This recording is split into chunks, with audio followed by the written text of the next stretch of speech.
Hello बच्चों, मैं धनेश्वर प्रसाद और स्वागत करता हूं अपने YouTube चैनल एकलव्य एजुकेशन में। तो जो मेरा काइनेमेटिक्स का सीरीज चल रहा है उसी सीरीज को हम आज आगे बढ़ाएंगे।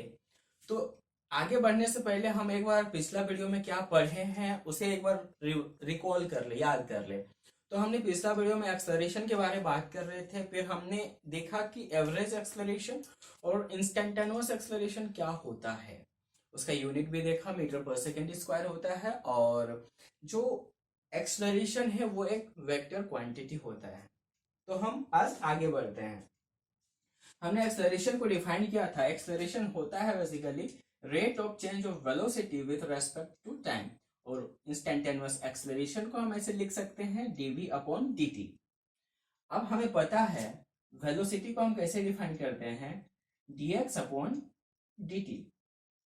ये हम वेलोसिटी को लिखते हैं, ठीक है। तो हम वेलोसिटी के जगह पे इसको लिख सकते हैं, इस क्वांटिटी को dx अपॉन dt को हाँ लिख सकते हैं।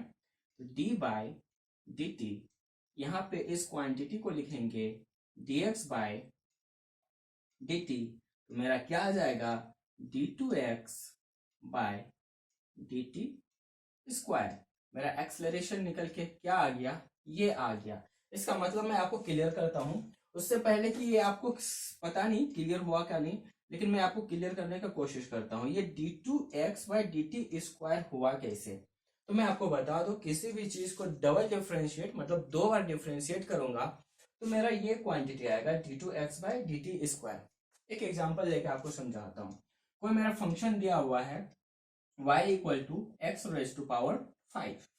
अब मैं इसको डिफरेंशिएट, एक बार डिफरेंशिएट कर रहा हूं x का रेस्पेक्ट में, तो ये हो जाएगा dy by d x equal to, अगर मैं इसको डिफरेंशिएट करूंगा तो ये हो जाएगा 5x रेज टू पावर 4।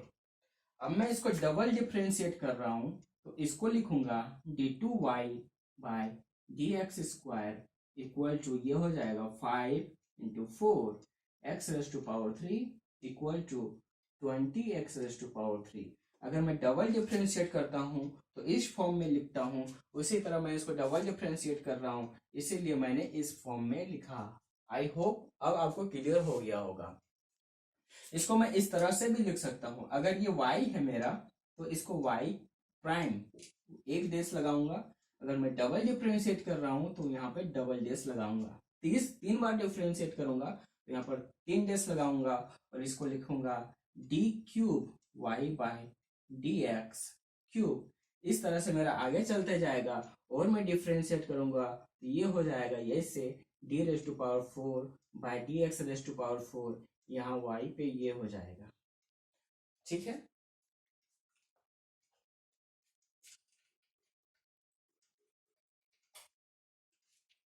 तो ये आपको क्लियर हो गया होगा। मतलब अगर मेरे पास पोजीशन दिया हुआ है और पोजीशन टाइम का फंक्शन है तो हम उससे एक्सलरेशन भी निकाल सकते हैं। उसको हम दो बार डिफरेंशिएट करेंगे।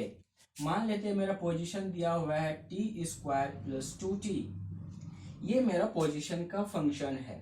तो इससे हम एक्सलरेशन निकालेंगे कैसे, एक बार हम डिफरेंशिएट करेंगे टाइम का रेस्पेक्ट में, तो मेरा वेलोसिटी मिलेगा 2t प्लस 2, ये मेरा आया। अब एक्सलरेशन निकालने के लिए इसको डबल और एक बार डिफरेंशिएट करेंगे तो ये हो जाएगा d2x by D T equal to 2। यही मेरा एक्सलरेशन निकल के आ गया, ठीक है। आसान है। ये तो रहा जब पोजीशन दिया रहेगा, पोजीशन टाइम का फंक्शन होगा। अब और एक तरीका मैं बताता हूं एक्सलरेशन कैसे हम निकाल सकते हैं। अब एक्सलरेशन को हमने डिफाइन किया है dv अपॉन dt। अब यहाँ पे हम dx मल्टीप्लाई और डिवाइड करते हैं। यहाँ ऊपर में भी dx से मल्टीप्लाई किया और नीचे में भी dx ऊपर में मल्टीप्लाई और डिवाइड कर दिया। अब आप जानते होंगे जो dx बाई dt होता है, dx बाई dt होता है वो क्या होता है, तो वो वेलोसिटी होता है ना। तो क्या हम इस क्वांटिटी को यहां से dx बाय इस dt को ऐसे हम अरेंज कर देते हैं, एक बार मैं इसको अरेंज कर देता हूं। ये हो गया dv by dt into dx by dx। इसको मैं इसे अरेंज कर सकते हैं, dx बाय dt, और ये dv बाय dx इधर हो गया dv बाय dx। और हमें पता है dx बाय dt वेलोसिटी होता है, तो ये वेलोसिटी हो गया ये dv बाय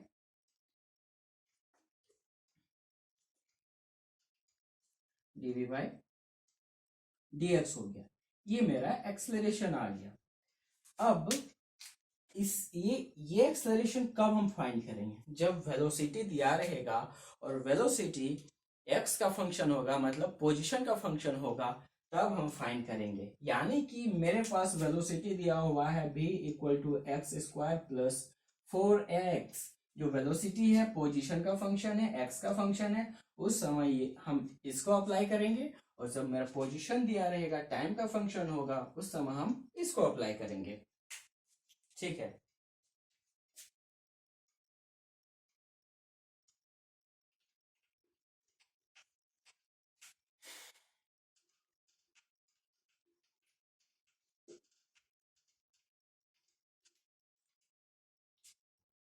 अब एक सितारा बनाएंगे और लिखेंगे।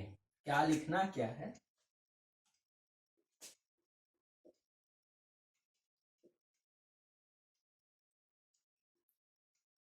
Acceleration comes into scene whenever the following three or any one of the condition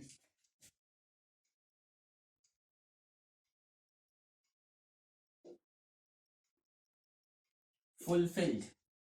मैंने लिखा acceleration comes into scene whenever the following three or any one of the condition fulfilled. मैंने यहाँ तीन कंडीशन देना है। तीन कंडीशन मैं आपको बताऊंगा। अगर वो तीनों में से तीनों कंडीशन को सेटिस्फाई करेगा, या तो फिर उन तीनों में से कोई एक कंडीशन को फुलफिल करेगा, सेटिस्फाई करेगा, तो हमें ये पता हो जाएगा कि कोई भी पार्टिकल एक्सलरेट कर रहा है। तो फर्स्ट कंडीशन क्या है? पहला कंडीशन है, अगर पार्टिकल का मैग्नीट्यूड चेंज हो रहा है विथ रेस्पेक्ट टू टाइम, तो पार्टिकल एक्सलरेट हो रहा है। पहला कंडीशन ये है, फर्स्ट 1 सेकेंड में जो पार्टिकल था उसका वेलोसिटी 5 मीटर पर सेकेंड था। ठीक है।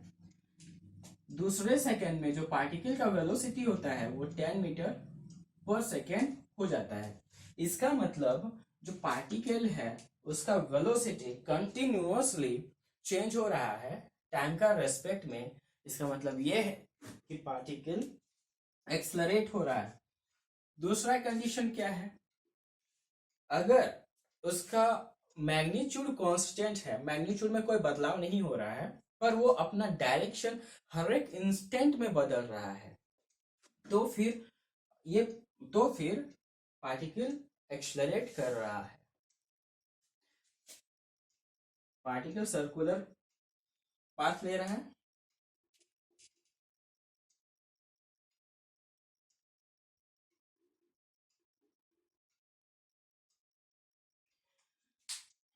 अब पार्टिकल इस पोजीशन से चलना स्टार्ट करता है, तो इस पोजीशन पे मान लेते हैं जो पार्टिकल का वेलोसिटी है वो 5 मीटर पर सेकेंड है, और इस पोजीशन पे इसका डायरेक्शन इधर है और 5 मीटर पर सेकेंड है। फिर हम यहाँ बात करते हैं इस पोजीशन पे, तो पार्टिकल का वेलोसिटी वही रहता है 5 मीटर पर सेकेंड, पर इसका डायरेक्शन चेंज हो जा रहा है। फिर इस पोजीशन पे बात करते हैं, फिर पार्टिकल अपना मोशन का डायरेक्शन चेंज कर रहा है, लेकिन उसका वेलोसिटी में कोई बदलाव नहीं है। अगर इस पोजीशन की बात करें तो फिर ये अपने डायरेक्शन को बदल रहा है, लेकिन इसका वेलोसिटी में कोई चेंजेस नहीं है। अगर मैं इस पोजीशन का भी बात करता हूं, हर एक इंस्टेंट, हर एक पोजीशन में वो अपना डायरेक्शन बदल रहा है। मैं आपको विजुअलाइज कराता हूं। इस पोजीशन, इस इंस्टेंट की भी मैं बात करूं तो ये इसका डायरेक्शन इधर हो जा रहा है, लेकिन इसका वेलोसिटी में कोई बदलाव नहीं है। यहाँ आपकी, यहाँ इस पोजीशन का मैं बात करता हूं तो इसका डायरेक्शन इधर हो रहा है, लेकिन वेलोसिटी उसका वही है। हर एक इंस्टेंट की मैं अगर बात करूं तो उसका डायरेक्शन चेंज हो रहा है, हर एक इंस्टेंट में उसका डायरेक्शन चेंज हो रहा है, लेकिन उसका वेलोसिटी में, उसका जो मैग्नीट्यूड है उसमें कोई बदलाव नहीं है। तो ये तो रहा मेरा दूसरा कंडीशन। अब मेरा तीसरा कंडीशन क्या है? अगर वो मैग्नीट्यूड भी चेंज हो रहा है और डायरेक्शन भी चेंज हो रहा है, मतलब दोनों चेंज हो रहा है, तो भी बॉडी एक्सलरेट कर रहा है। मैंने बोला तीसरा कंडीशन कि अगर पार्टिकल एक्सलरेट, अगर पार्टिकल का जो मैग्नीट्यूड है, वेलोसिटी का मैग्नीट्यूड है, वो बदल रहा है और उसका डायरेक्शन भी बदल रहा है, तो भी पार्टिकल एक्सलरेट कर रहा है।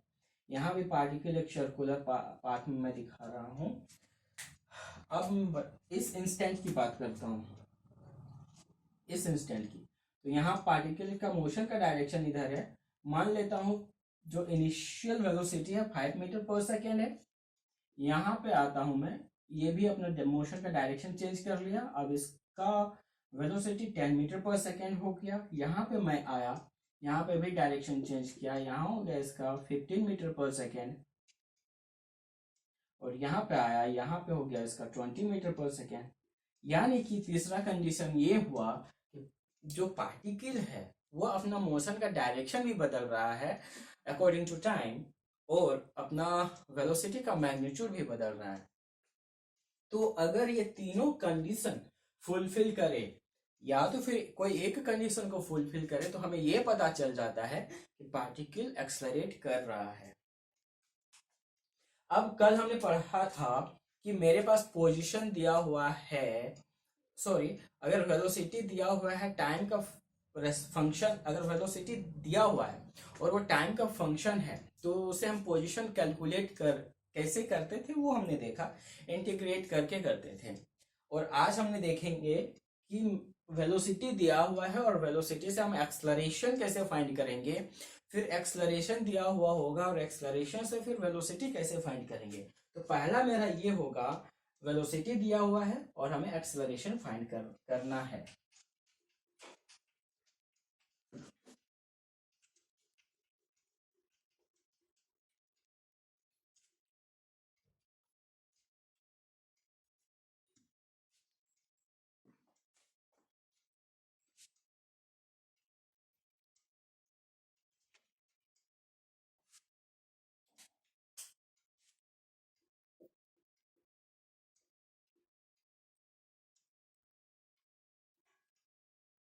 एक्सलरेशन फ्रॉम वेलोसिटी, वेलोसिटी दिया हुआ है, एक्सलरेशन फाइंड करना है। तो पहला पहला सवाल लिखेंगे, वेलोसिटी है टी स्क्वायर, फाइंड करना है एक्सलरेशन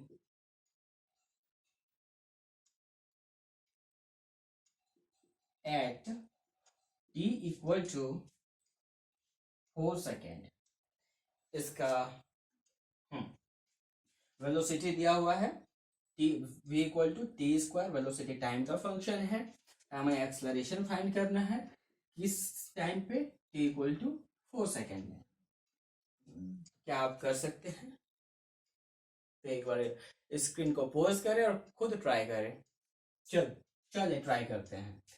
तो वेलोसिटी दिया हुआ है, हमें एक्सलरेशन फाइंड करना है और हमें पता है एक्सलरेशन इक्वल टू होता है dv upon dt equal to, अगर हम इसको डिफ्रेंशिएट करें, टी स्क्वायर हो गया dt इक्वल टू, हम डिफ्रेंशिएट करेंगे तो ये हो जाएगा 2t, और टाइम कितना दिया हुआ है 4, तो 2 इंटू 4 इक्वल टू 8 मीटर पर सेकेंड स्क्वायर।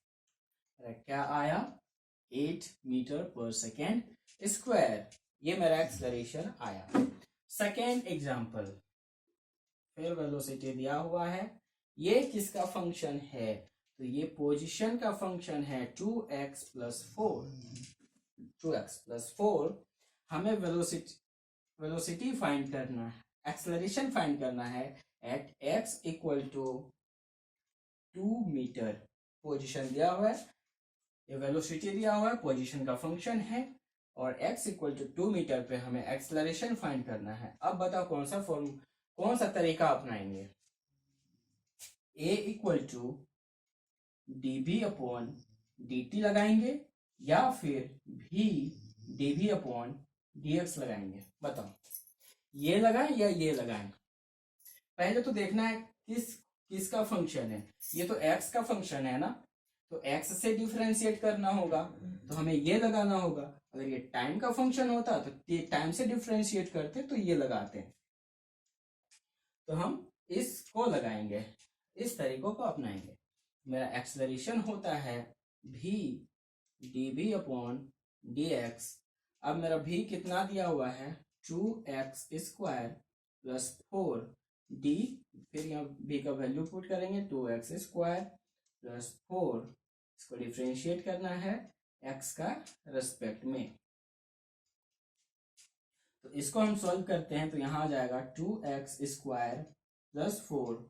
अगर हम इसको डिफरेंशिएट करते हैं तो 2 2 = 4, 4x, और ये कांस्टेंट है, तो कांस्टेंट का डिफरेंशिएशन 0 होता है, ये हो गया खत्म। अब हमें x = 2 दिया हुआ था, तो x का वैल्यू यहाँ 2 पुट करेंगे तो मेरा निकल के आ जाएगा 2 का स्क्वायर 4 होता है + 4 × 2। इसको सॉल्व करने पे 8 + 4 12 हो गया, इंटू 4 2 = 8 हो गया, इक्वल टू 12 8 जा कितना होता है, 12 8 जा 96 मीटर/सेकेंड²। तो हमें पता है, ये पता चल गया कि अगर वेलोसिटी दिया हुआ होगा तो हम एक्सलरेशन कैसे फाइंड करेंगे। अब एक्सलरेशन दिया हुआ होगा और हमें वेलोसिटी फाइंड करना है, ठीक, चलो देखते हैं।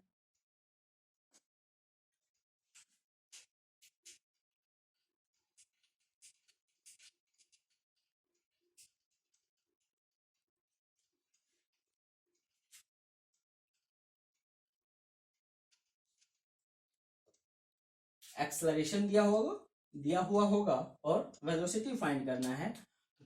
एक एग्जांपल से ही समझते हैं। मेरे पास एक्सलरेशन दिया हुआ है v⁻², वेलोसिटी फाइंड करना है, फाइंड वेलोसिटी कब करना है, पहला 8 टाइम t समय में करना है, और सेकेंड एट पोजीशन x। इसका मतलब जो हमारा वेलोसिटी आएगा वो एक टाइम का फंक्शन होगा और दूसरा पोजीशन का फंक्शन होगा, ठीक है। और इनिशियल कंडीशन मेरे पास दिया हुआ है टाइम t = 0 पे जो पोजीशन होगा वो 0 होगा और जो इनिशियल वेलोसिटी होगा वो 2 मीटर/सेकेंड होगा, ठीक है। तो ट्राई करते हैं, हमें वेलोसिटी फाइंड करना है, पता है हमें एक्सलरेशन होता है dB/dt और एक्सलरेशन दिया हुआ है v⁻²। इसको हटा देते हैं इधर से। अब v⁻² को कल ही बताया था कि मैं इसको ऐसे भी लिख सकता हूँ 1/v²। अब हमें करना क्या है, जब मैं आगे से पीछे आता हूं, मतलब एक्सलरेशन से हमें वेलोसिटी फाइंड करना है तो हमें इंटीग्रेट करना होता है, और वेलोसिटी से एक्सलरेशन फाइंड करना है तो डिफरेंशिएट करना होता है। तो मैं यहाँ इंटीग्रेट करूंगा, तो इंटीग्रेट करने के लिए हम उसी वेरिएबल से इंटीग्रेट करेंगे तो ये जो v स्क्वायर है यहाँ पे लाऊंगा और ये जो dt है इधर ले जाऊंगा, तो v square dv equal to dt इधर आ गया, यहाँ पे इंटीग्रेशन का साइन लगाऊंगा और अब क्या करना है, अब लिमिट पुट करना है। तो time t equal to zero पे, time t equal to zero पे इनिशियल वेलोसिटी क्या था, तो 2 था, और time t equal to t पे हमें निकालना है क्या, वेलोसिटी, फाइनल वेलोसिटी। अब इंटीग्रेट करो तो v स्क्वायर का इंटीग्रेट क्या हो जाएगा, v क्यूब बाय क्यूब, ऊपर में अपर लिमिट नीचे लोअर लिमिट। अब dt का इंटीग्रेशन क्या हो जाएगा, t ऊपर में अपर लिमिट नीचे लोअर लिमिट। यहाँ क्या हो गया, v cube by cube, sorry यहाँ नीचे लोअर लिमिट 2 है, तो ये हो गया v cube by cube minus 2 का क्यूब नीचे 3 इक्वल टू t। अब 2 का क्यूब कितना होता है, तो 2 का क्यूब 8 होता है।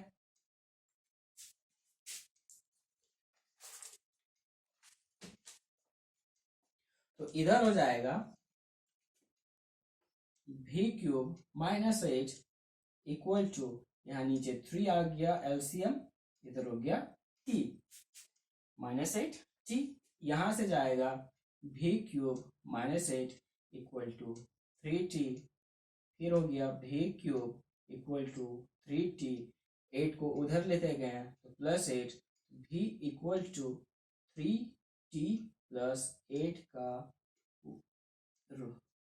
पावर 1/3।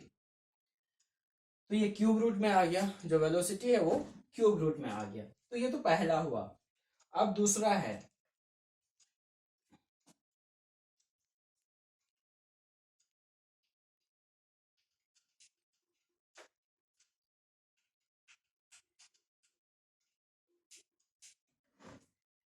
अब दूसरा हमें फाइंड करना है, जो वेलोसिटी होगा वो पोजीशन का फंक्शन होगा।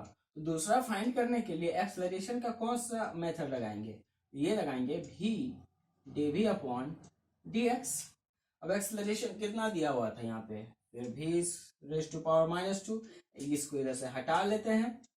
तो अगर हम इसको नीचे करते हैं तो ये हो जाएगा v dv upon dx equal to 1/v cube. अब फिर सॉरी v स्क्वायर, अब हम v स्क्वायर को फिर इधर लाते हैं तो ये हो जाएगा v इंटू v स्क्वायर, तो v cube dv equal to dx, फिर इधर चला गया। थोड़ा सा नीचे लिखता हूं इसको, तो ये हो गया v cube dv equal to dx। अब इंटीग्रेशन का साइन लगाते हैं, अब फिर लिमिट पुट करता हूं। अब देखो टाइम t इक्वल टू 0 पे इनिशियल पोजीशन क्या था मेरा, सॉरी हाँ, इनिशियल पोजीशन 0 था और इनिशियल वेलोसिटी 2 था। अब इनिशियल पोजीशन 0 था और इनिशियल वेलोसिटी 2 था,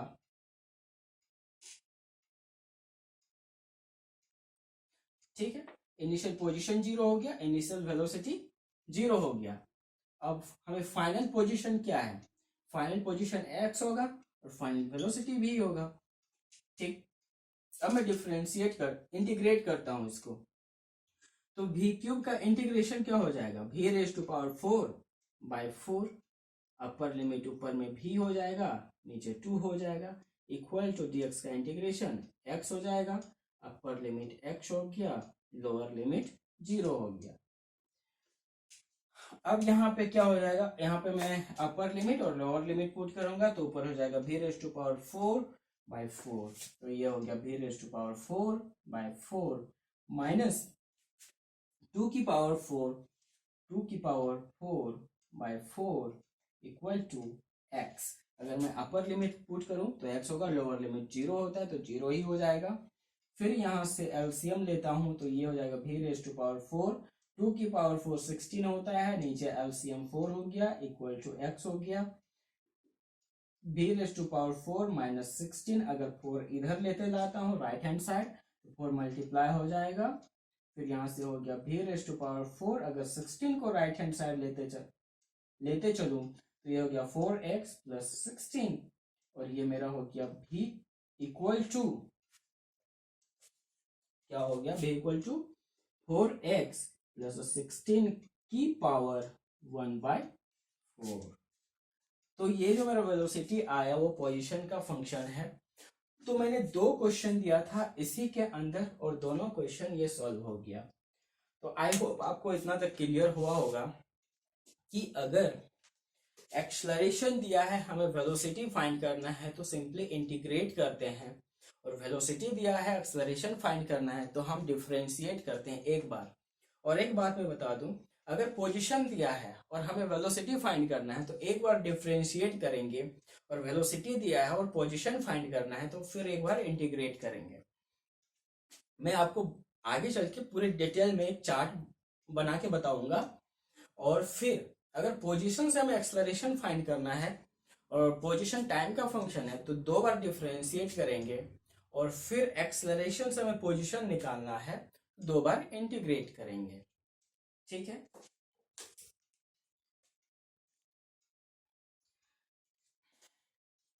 अब आगे बढ़ते हैं।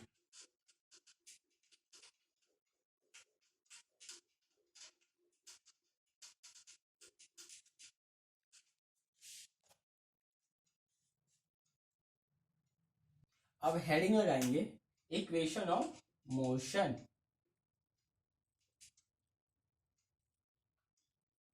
Equation of motion. आपने क्लास 9th में पढ़ा होगा 3 इक्वेशन ऑफ मोशन होता है, और वो ग्राफिकल मेथड से आपने उसको डिराइव भी किया होगा। पर यहाँ जो हम डिराइव करेंगे वो ग्राफिकल मेथड से डिराइव नहीं करेंगे, वो कैलकुलस मेथड से डिराइव करेंगे। तो 3 इक्वेशन ऑफ मोशन था। एक था v equal to U plus AT, जो कि v होता है फाइनल वेलोसिटी, u होता है इनिशियल वेलोसिटी, ए एक्सलरेशन होता है और t टाइम होता है। सेकेंड जो इक्वेशन था वो s equal to U T plus half A T square था। जो s था मेरा वो पोजिशन था। और थर्ड होता है v 2as equal to v square minus U square. तो ये 3 इक्वेशन ऑफ मोशन था, और ये तीनों मोशन का इक्वेशन तब वैलिड होगा जब एक्सलरेशन हम कांस्टेंट मानेंगे, वरना ये सारे इक्वेशन वैलिड नहीं होंगे। क्या, कब वैलिड होगा? जब हम एक्सलरेशन को कांस्टेंट मानेंगे। तो हम लिखते हैं these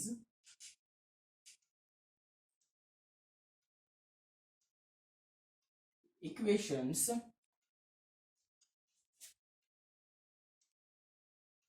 are valid only for constant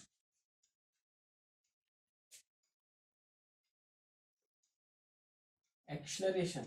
जब हमारा एक्सलरेशन कांस्टेंट होगा तभी ये तीनों इक्वेशन वैलिड होंगे।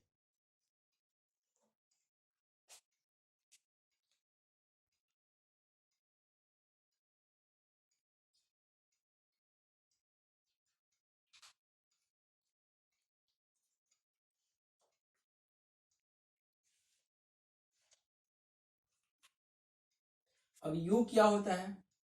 u होता है इनिशियल वेलोसिटी, v होता है फाइनल वेलोसिटी, t होता है टाइम, पता ही होगा, a होता है एक्सेलरेशन,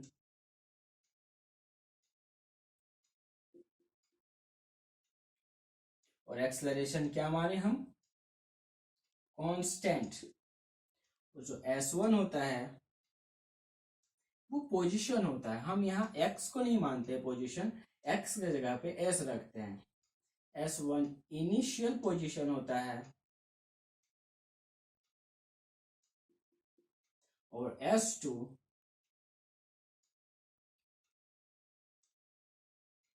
फाइनल पोजीशन होता है।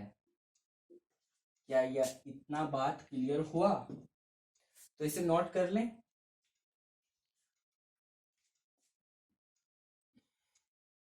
अब जो पहला इक्वेशन है v equal to U plus A T, उसे प्रूव करने का कोशिश करते हैं। तो पहला इक्वेशन क्या था, v equal to U plus A T, v equal to U plus A T. अब हम इसे कैसे प्रूव करेंगे, देखें। जो एक्सलरेशन होता है मेरा, एक्सलरेशन क्या होता है, dv अपॉन dt, ये होता है। अब इसको हम इधर करते हैं, dv equal to a dt। क्या हम ये लिख सकते हैं, dv equal to a dt। अब यहाँ पे इंटीग्रेशन का साइन लगाएं। अब हम इसको टाइम का रेस्पेक्ट में डिफरेंस इंटीग्रेट कर रहे हैं और इसका वेलोसिटी का रेस्पेक्ट में। तो t इक्वल टू जो इनिशियल टाइम था,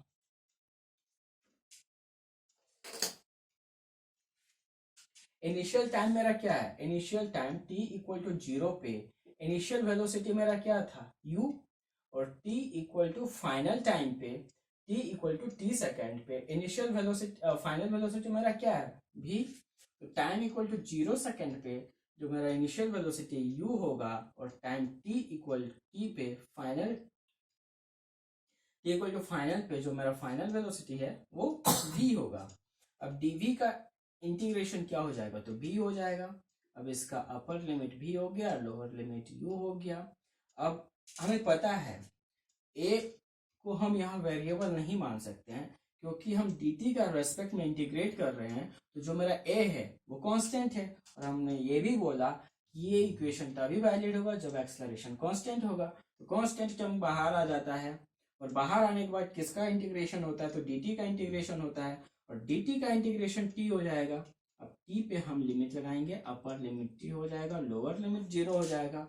अब यहाँ पे हम लिमिट पुट करते हैं, तो अपर लिमिट v दिया हुआ है, तो v minus lower limit u equal to a, यहाँ t पुट करेंगे t हो जाएगा, लोअर लिमिट 0 है, किसी भी वैल्यू को 0 से माइनस करेंगे तो वो वही आएगा। तो ये 80 हो गया। अब हम ये माइनस u को राइट हैंड साइड लेते जाएं, तो ये प्लस हो जाएगा u, फिर हो जाएगा प्लस 80। ये मेरा पहला इक्वेशन आ गया, v equal to U plus 80। अब हम सेकेंड इक्वेशन प्रूव करने का कोशिश करते हैं। सेकेंड इक्वेशन प्रूव करते हैं। तो हमने पढ़ा था जो वेलोसिटी होता है वो dx अपॉन dt होता है। तो हम यहाँ लिखेंगे वेलोसिटी इक्वल टू, यहाँ पे हम dx नहीं मानेंगे, ds मानेंगे, क्योंकि पोजीशन को हमने x नहीं माना, यहाँ पे s माना है। तो v equal to ds upon dt। अब हम ds equal to v dt लिखते हैं, ठीक है। और अब हम यहाँ पे जो v का वैल्यू है, इस v का वैल्यू को यहाँ पे सब्स्टिट्यूट करते हैं, पुट करते हैं। तो ds equal to u plus 80 निकल के आ गया, और dt आ गया। फिर हम यहाँ इंटीग्रेशन का साइन लगाते हैं। अब मेरा t इक्वल टू 0 सेकेंड पे मेरा इनिशियल पोजीशन क्या था, s1 था। t इक्वल टू 0 पे s1 पोजीशन था, और t equal to t second पे मेरा फाइनल पोजीशन क्या था, s2 था। आई होप क्लियर हो रहा होगा। अब हम इसको इंटीग्रेट करते हैं, तो ds को अगर हम इंटीग्रेट करें,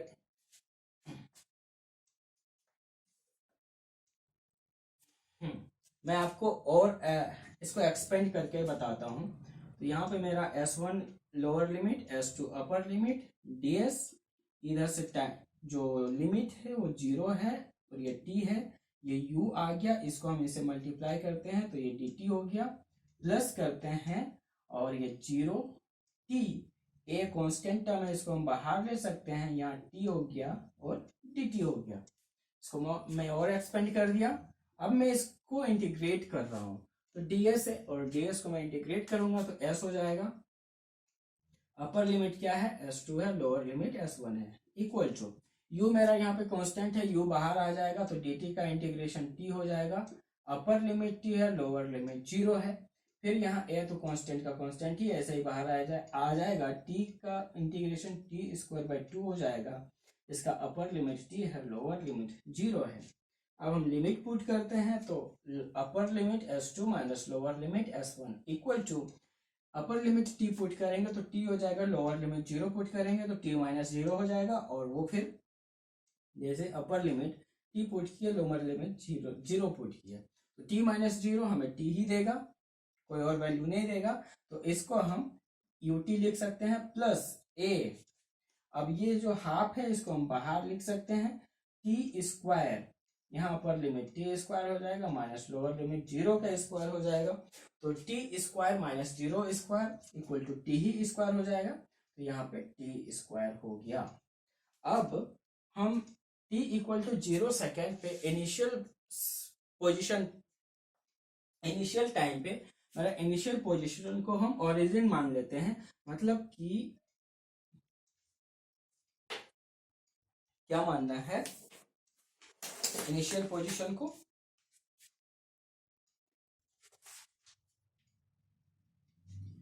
S1 इक्वल टू 0। S1 को अगर हम 0 मान लेते हैं तो मेरा S क्या आ जाएगा, S equal to U T plus half A T square. ये सेकेंड इक्वेशन आ गया। अब हम थर्ड इक्वेशन प्रूव करते हैं।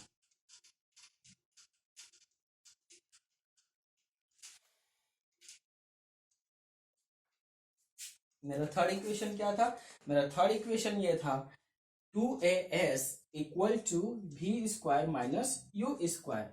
हमें पता है एक्सलरेशन क्या होता है, acceleration v dv upon dx लिखते हैं ना। ये भी एक कंडीशन, ये भी एक तरीका होता है एक्सलरेशन निकालने का, v dv अपॉन dx। तो यहाँ पे हम पोजीशन को x नहीं माने हैं, s माने हैं, ये लिखेंगे ds। अब हम इस ds को इधर ले जाते हैं तो ये हो जाएगा v dv equal to a ds। अब यहाँ इंटीग्रेशन का साइन पुट करते हैं। अब हम पोजीशन की बात करें तो इनिशियल पोजीशन मेरा क्या था S1, और इनिशियल पोजीशन पे मेरा वेलोसिटी क्या था U, फाइनल पोजीशन क्या है S2, और फाइनल वेलोसिटी क्या है V। अगर अब हम इसको डिफरेंशिएट करते हैं तो ये क्या हो जाएगा v square by 2 upper limit v lower limit u equal to A तो कांस्टेंट है बाहर आ जाएगा, s का क्या हो, ds का इंटीग्रेशन क्या हो जाएगा s, और ये क्या हो जाएगा अपर limit s2 lower limit s1। अब हम लिमिट पुट करते हैं, ये हाफ को हम बाहर ले लिए 1/2 को, अपर लिमिट v हो गया तो ये v स्क्वायर हो गया, लोअर लिमिट u हो गया तो ये u स्क्वायर हो गया इक्वल टू ए तो कांस्टेंट है बाहर, यहाँ पे भी अपर लिमिट पुट करो s2 इक्वल टू s1, ये आ गया।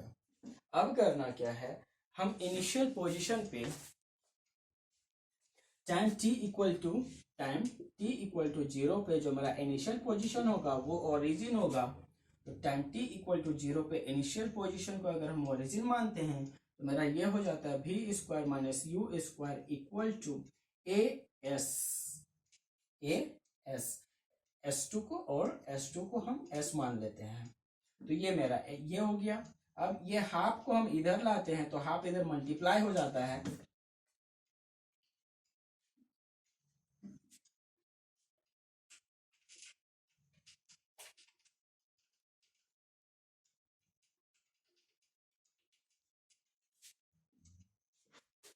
अगर हम इस हाफ को इधर लाते हैं तो मल्टीप्लाई हो गया, मतलब 2as इक्वल टू इधर क्या बच गया v square minus U square बच गया।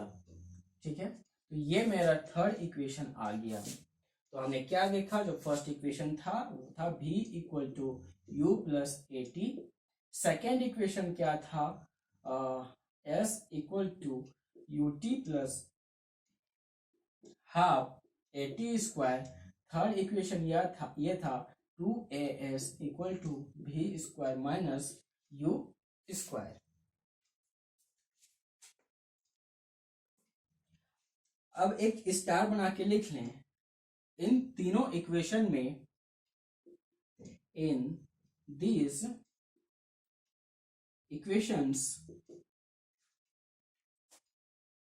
S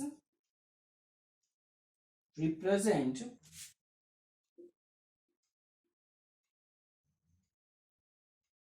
displacement not distance। इन तीनों इक्वेशन में मेरा जो s है वो डिस्प्लेसमेंट को रिप्रेजेंट कर रहा है, डिस्टेंस को नहीं। और एक चीज मैंने आपको बताया था, distance and displacement are equal. Distance और डिस्प्लेसमेंट कब इक्वल होते हैं? Only when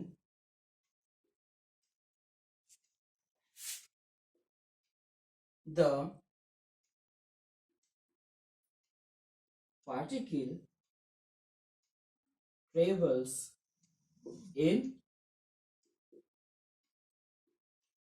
straight line motion without changing the direction of motion. मैंने आपको यह बताया था कि कोई भी पार्टिकल का डिस्टेंस और डिस्प्लेसमेंट का, मैग्नीट्यूड के बात बोल रहा है डिस्प्लेसमेंट का, तो डिस्टेंस और डिस्प्लेसमेंट तब इक्वल होगा जब पार्टिकल एक स्ट्रेट लाइन मोशन कर रहा होगा बिना अपना मोशन का डायरेक्शन चेंज किए हुए। ठीक है, अब मैंने ये तो 3 इक्वेशन लिखा, और एक जो 4th इक्वेशन होता है वो nth टाइम के लिए होता है, nth सेकेंड के लिए होता है। तो जो डिस्टेंस का इक्वेशन होगा, distance travelled in nth second, S nth equal to u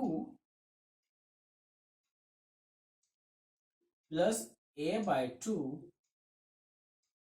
2n-1।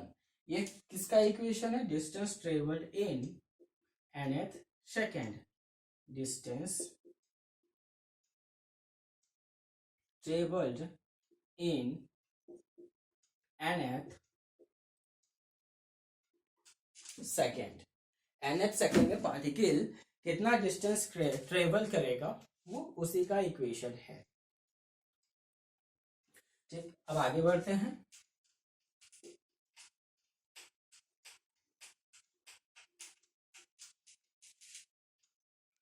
अब और एक चीज, अगर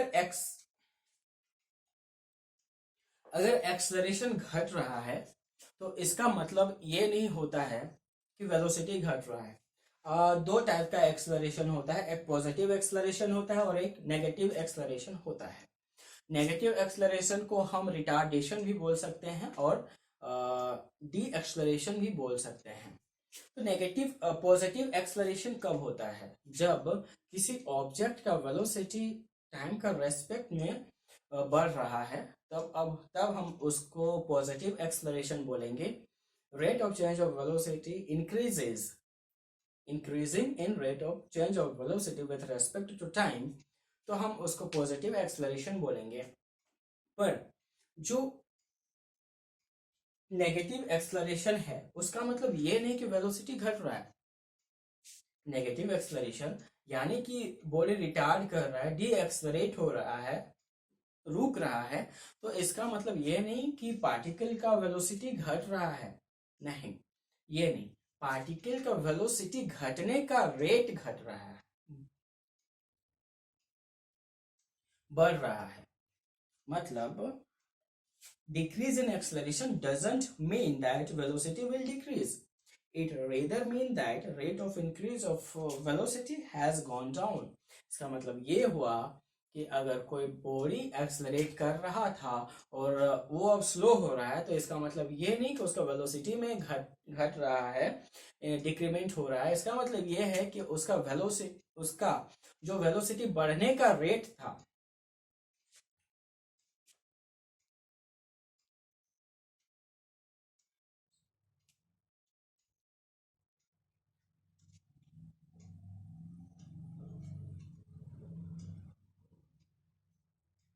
वो घट रहा है।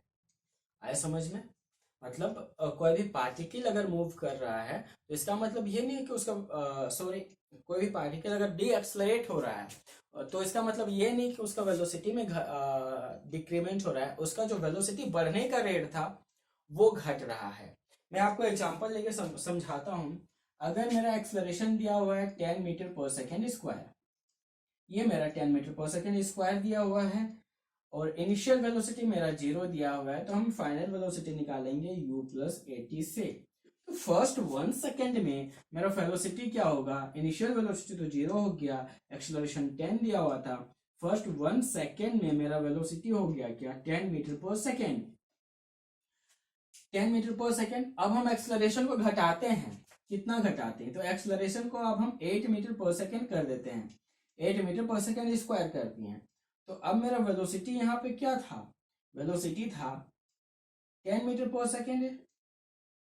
इस इंस्टेंट पे हम एक्सेलरेशन के घटा दिए, और इस इंस्टेंट पे मेरा वेलोसिटी क्या है, 10 मीटर पर सेकेंड। तो अगला 1 मिनट में मेरा वेलोसिटी क्या हो जाएगा, ये v1 हो गया, ये v2 क्या हो जाएगा, तो 10 प्लस एक्सेलरेशन को घटा दिए 1, तो ये हो गया 18 मीटर पर सेकेंड।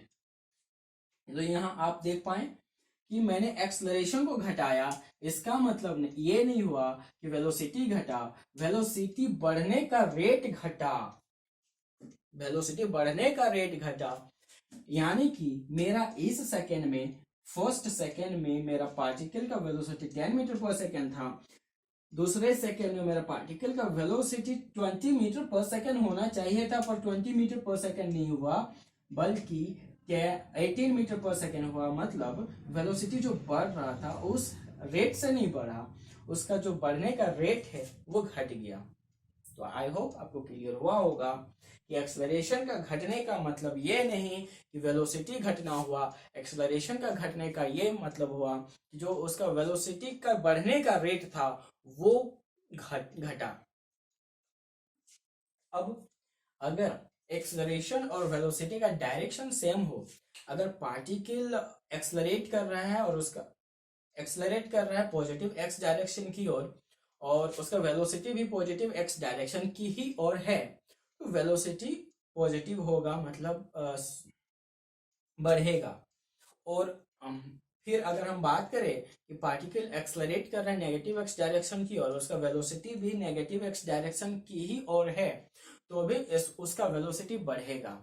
और अगर पार्टिकल ऑपोजिट डायरेक्शन में एक्सेलरेट कर रहा है, ऑपोजिट डायरेक्शन में उसका वेलोसिटी है, अगर कहें कि वेलोसिटी का अगर पार्टिकल का वेलोसिटी पॉजिटिव एक्स डायरेक्शन की ओर है और वो नेगेटिव एक्स डायरेक्शन की ओर एक्सेलरेट कर रहा है, इसका मतलब बॉडी डी एक्सेलरेट हो रहा है, तो उसका वेलोसिटी, जो उसका स्पीड है उसमें घटेगा, वो घटेगा। तो आइए देखते हैं, इस चीज को नोट करते जाएं।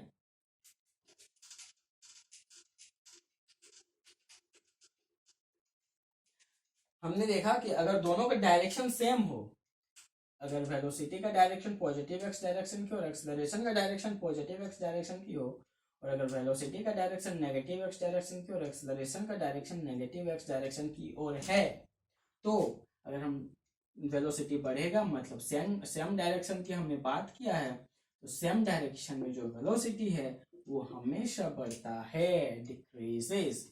और अगर ऑपोजिट डायरेक्शन की बात करते हैं, अगर वेलोसिटी जा रहा है पॉजिटिव एक्स डायरेक्शन की और एक्सेलरेशन है नेगेटिव एक्स डायरेक्शन की ओर, सेकेंड कंडीशन अगर वेलोसिटी जा रहा है नेगेटिव एक्स डायरेक्शन की ओर और एक्सेलरेशन है पॉजिटिव एक्स डायरेक्शन की ओर, तो ये है ऑपोजिट डायरेक्शन का कंडीशन।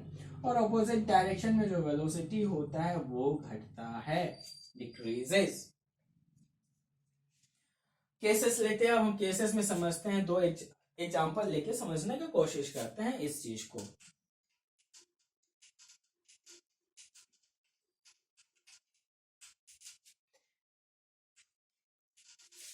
एक एग्जांपल लेते हैं, ठीक है।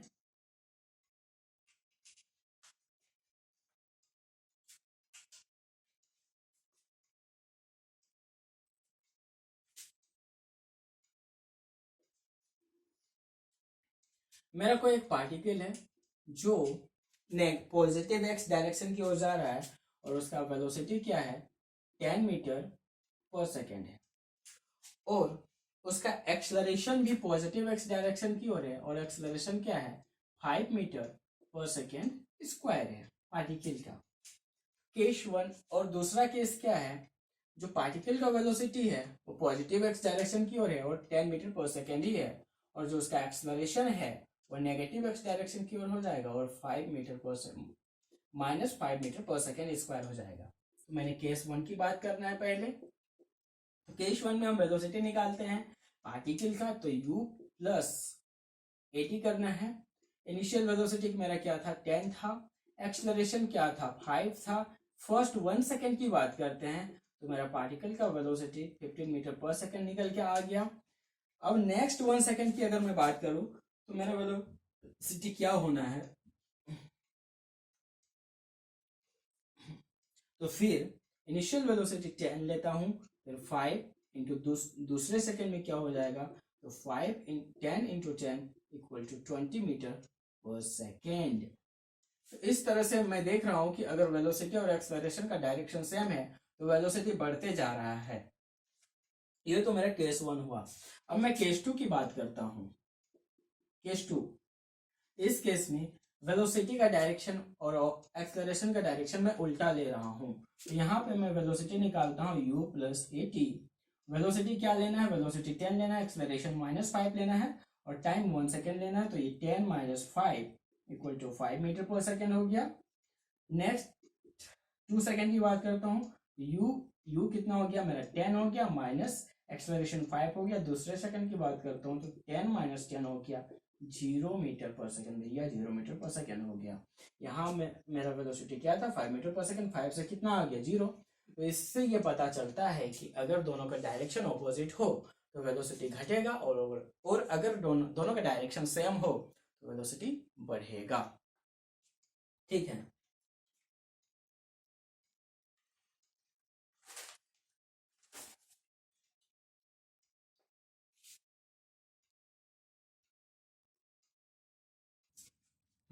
एक एग्जांपल करें। एग्जांपल ये है कि कोई एक ऑब्जेक्ट रखा हुआ है सरफेस पे, ठीक है, इसका मास m है और इसका वेलोसिटी पॉजिटिव एक्स डायरेक्शन की ओर है, और कितना है, तो 5 मीटर पर सेकेंड है, और इसका एक्सलरेशन नेगेटिव एक्स डायरेक्शन की ओर है, और वो कितना है, तो वो 2 मीटर पर सेकेंड स्क्वायर है। हमें फाइंड क्या करना है, हमें फाइंड करना है distance travelled in 3 second. Find the distance travelled in 3 second. 3 second में पार्टिकल कितना डिस्टेंस ट्रेवल कर लिया, हमें ये फाइंड करना है। तो अब क्या करेंगे, ये फॉर्मूला लगाएंगे v equal to U plus A T. हमने पहले भी इस तरह का क्वेश्चन करते आए हैं। हम क्या कर रहे थे, जो किस मतलब हमें दिया क्या हुआ रहता था, पोजीशन दिया हुआ रहता था, टाइम का फंक्शन होता था, हमें वेलोसिटी फाइंड करते थे और वेलोसिटी को 0 करते थे तो हमें वो टाइम मिल जाता था जिस टाइम पे वेलोसिटी अपना पोजीशन चेंज कर रहा है, और जहाँ पे पोजीशन चेंज करता है वहाँ वेलोसिटी क्या होता है, 0 होता है। तो वही हम करेंगे, वेलोसिटी हम 0 पुट करेंगे, फाइनल वेलोसिटी 0 पुट करेंगे। फाइनल वेलोसिटी 0 इसलिए पुट कर रहे हैं क्योंकि पार्टिकल अपना मोशन का डायरेक्शन बदलेगा, और बदलेगा तो किस टाइम पे बदलेगा वो हम फाइंड करेंगे। तो फाइनल वेलोसिटी 0 होगा, और इनिशियल वेलोसिटी क्या था, तो 5 था। एक्सलरेशन क्या था, तो एक्सलरेशन नेगेटिव है तो -2 होगा, टी इक्वल टू, और टी तो टी ही होगा, हमें टाइम फाइंड करना है। तो 2t इक्वल टू 5 हो जाएगा, तो t इक्वल टू 5/2 हो गया। तो कितना हो गया, 2 2 जा 4, 2/5। तो t इक्वल टू 2/5 सेकेंड में जो पार्टिकल है अपना मोशन का डायरेक्शन बदलेगा, और किस पोजीशन पे बदलेगा।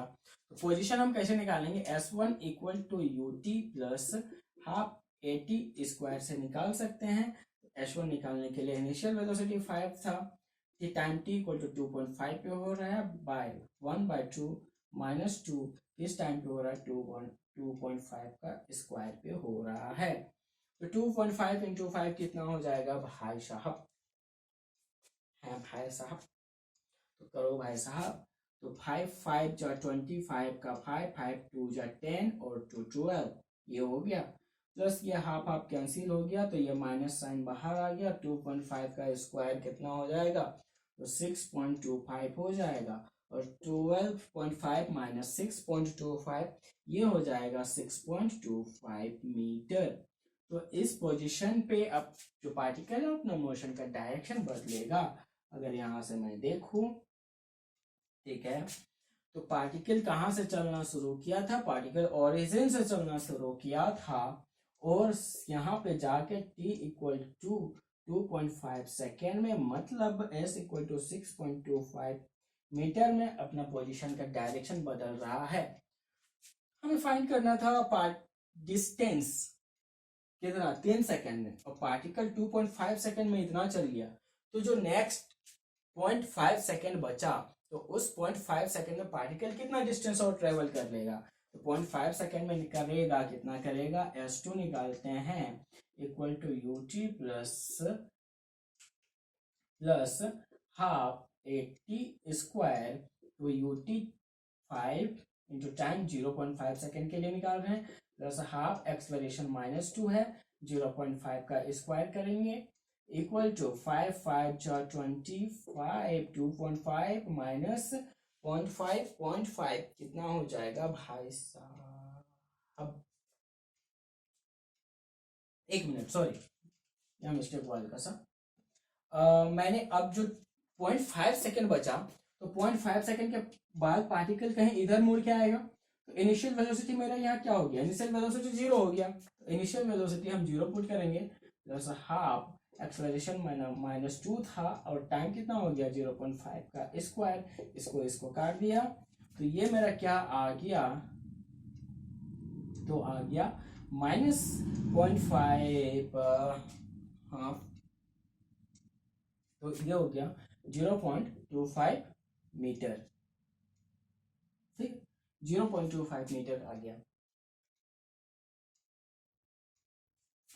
माइनस साइन क्या बता रहा है, माइनस साइन ये बता रहा है जो पार्टिकल है वो इधर आ रहा है, तो 0.25 मीटर आएगा, मतलब 6.25 में 0.25 माइनस करेंगे तो ये 6 हो जाएगा, मतलब पार्टिकल 6 पे आ जाएगा, ठीक है।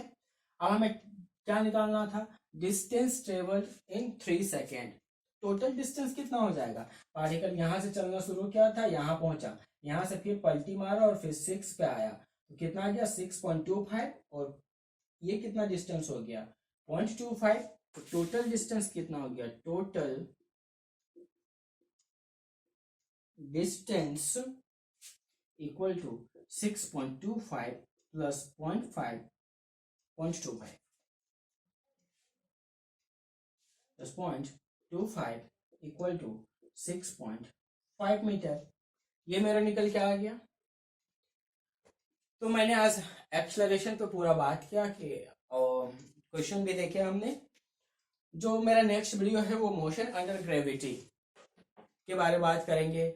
मैं नीचे से बॉल को थ्रो करूंगा और उसका सारा कुछ मैक्सिमम हाइट फाइंड करना है, रेंज फाइंड करना है, ठीक है, टाइम ऑफ फ्लाइट फाइंड करना है, फाइनल वेलोसिटी फाइंड करना है, सॉरी इसमें रेंज नहीं फाइंड करना है, टाइम ऑफ फ्लाइट फाइंड करेंगे, मैक्सिमम हाइट फाइंड करेंगे, फाइनल वेलोसिटी फाइंड करेंगे, ऊपर से जब नीचे आ रहा होगा और जब बॉल ग्राउंड को हिट करने वाला होगा वही फाइनल वेलोसिटी होगा, वो क्या होगा, ये सारी चीजें फाइंड करेंगे। तो मोशन अंडर ग्रेविटी हमें देखना है बेसिकली।